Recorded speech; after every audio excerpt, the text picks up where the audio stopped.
এটা ছিল আমাদের রাজস্থানে যাওয়ার আগের দিন রাত্রের ভিডিও। কারণ আমাদের যাওয়ার ছিল খাটু শ্যাম, তো তার জন্য আমরা বেরিয়ে পড়েছিলাম মথুরা থেকে রাজস্থানের উদ্দেশ্যে। তো তখন রাজস্থানে যখন আমরা চোখ খুললাম দেখলাম রাজস্থানে এন্ট্রি হয়ে গেছি।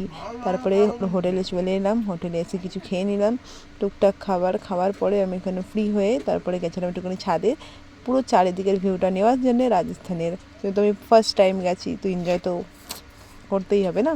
তো আমি আর আমার বোন গিয়ে একটুখানি এনজয় করে নিলাম। তারপরে ফ্রেশ হয়ে চলে এলাম গাড়িতে এসে আমরা বসে যাচ্ছিলাম আমরা রিঙ্গাসের জন্যে।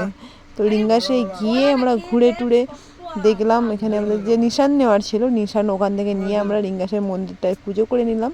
সবাই গেছিলো পুজো করতে। देखा आपने लापरवाही का नतीजा। যেহেতু ওই টাইমে আমার মন্দিরে ঢোকা অ্যালাউ ছিল না, তাই জন্য আমি বাইরে দাঁড়িয়ে ছোটো ছোটো একটা ক্লিপ নিচ্ছিলাম নিজের আর সবার, বাইরে থেকে যতটা ক্লিপ নেওয়া যায়। আর এই যে ভিডিওটার ক্লিপ আছে এইটা নিয়ে ছিল যারা মন্দিরের ভেতরে ছিল তারাই নিয়েছিল, আমাকে ভিডিওটা দিয়েছে, সেইটা নিয়ে আমি অ্যাড করেছি। তো সবাই মিলে এক এক করে সবাই নিশান পুজো করে নিয়েছে, কিন্তু সবার নিশান রেখে একসঙ্গে আমাদের সবার পুজো করছিল নিশানের, তার জন্যেই। তারপরে সবাই নিশান নিয়ে বাইরে চলে এলো, সবাই যে নিশান সবার কাঁধে তুলে নিয়েছিল।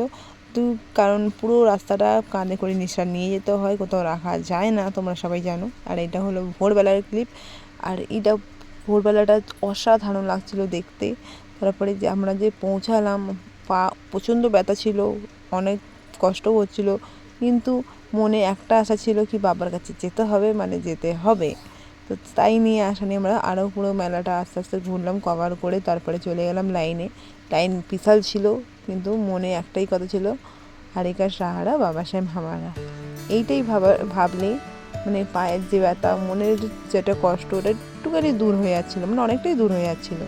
তারপরে বাবার কাছ দিয়ে ঘোরার পরে আমরা বেরিয়ে পড়েছিলাম ওই কুণ্ডের কাছে, কুণ্ডে দেখে বাড়ি ফিরলাম।